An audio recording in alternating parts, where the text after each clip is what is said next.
Welcome back. Right now we have Connect Summit County joining us to talk about a workshop coming up this Saturday on April 9th. It is with LEAP, and here to tell us all about it is Connect Summit County's Executive Director, Julya Sembrat, and Dr. Xavier Amador from LEAP. Thanks so much for being here. How are you both? Good. Thank you. Doing very well.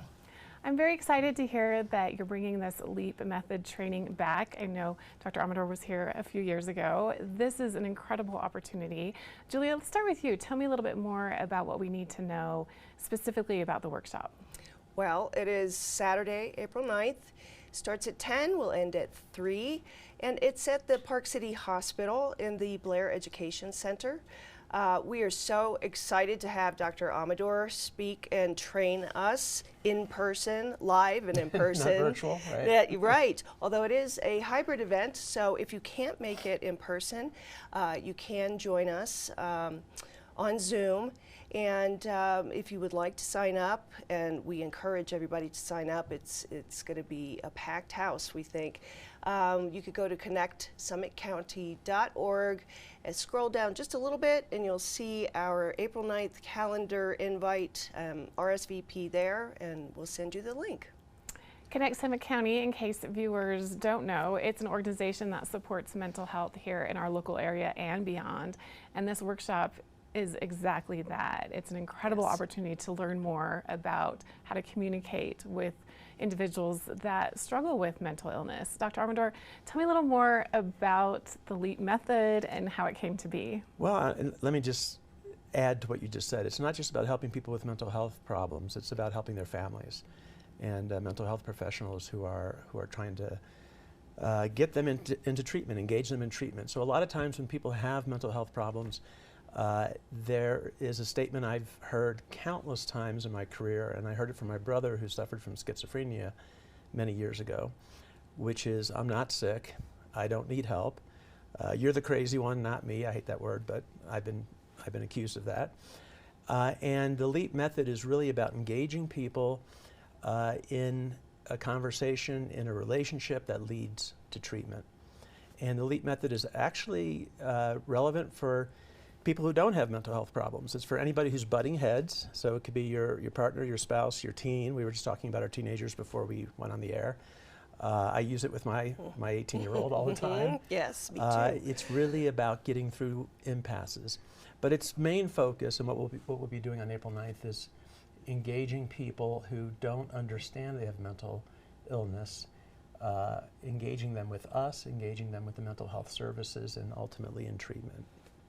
I'm glad you mentioned that it is for the entire family, for anyone that is affected or even wants to improve their communication skills, because in considering mental illness and mental health, that does affect everyone. Yeah, two out of 5 Americans at some point in their lifetime will suffer from a major mental illness.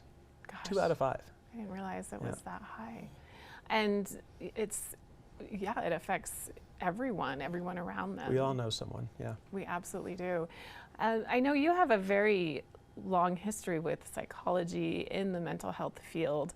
What made you decide to kind of shift what you were doing with teaching and research and put all of your efforts into the LEAP Institute?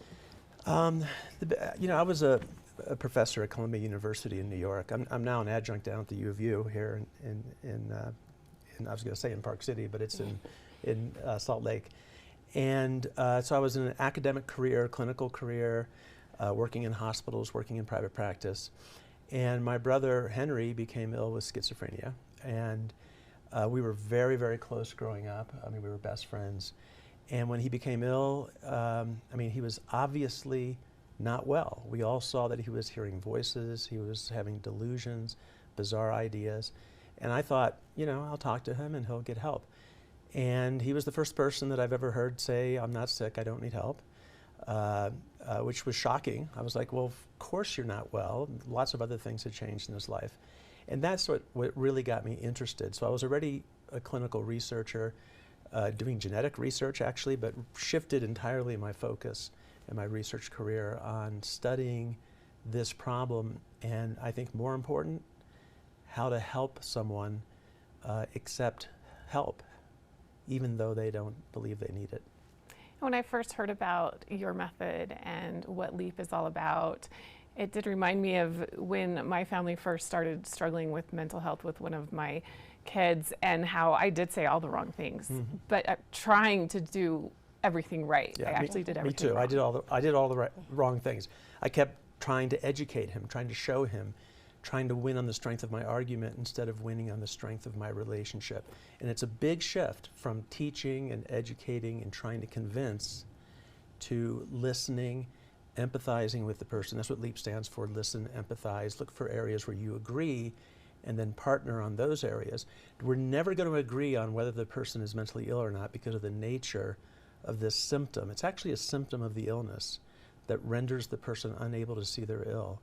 So the communication shift, which is evidence-based, there's a lot of research on it, is all about, there's an acronym I use called WAIT, which stands for why am I talking?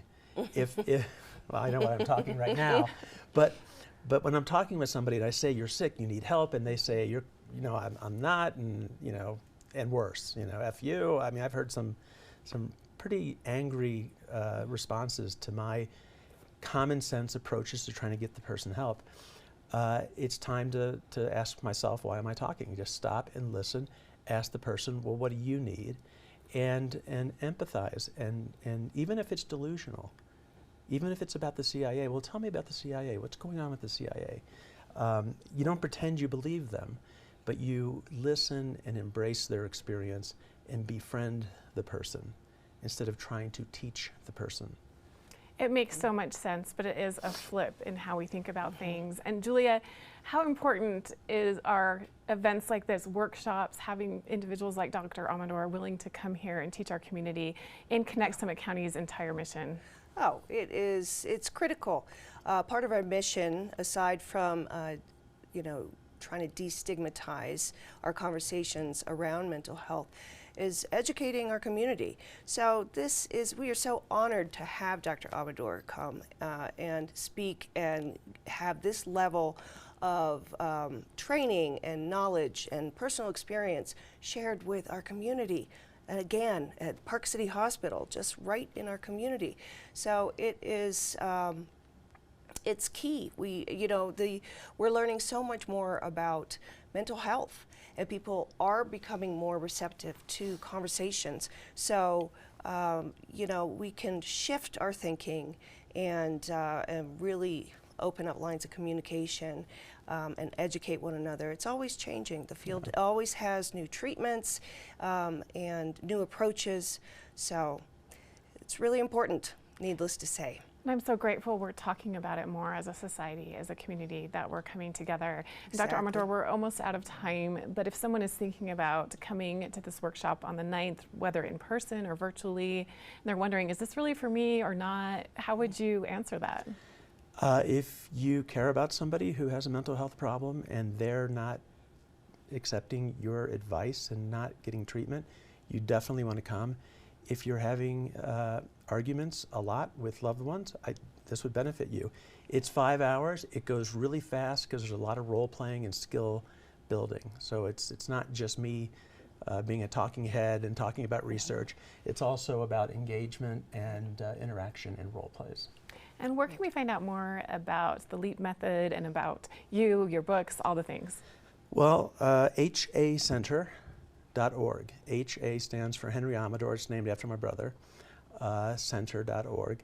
And there you'll find actually free videos. I still want you to come April 9th. Yes. But in addition, there's all kinds of free videos, like if you find medication in the garbage can, how do you talk about it with the person? How do you engage the person, convince the person to accept treatment, even though they don't believe they need it? Well, thank you so much, both of you, for being here today. Really appreciate your time, and so grateful that you are spending time with our community, Dr. Thanks, Amador. and I'm grateful for Connect Summit County. You guys do great work. Absolutely. Thank You you. really do. Thank you for having us, Christine. Thank you.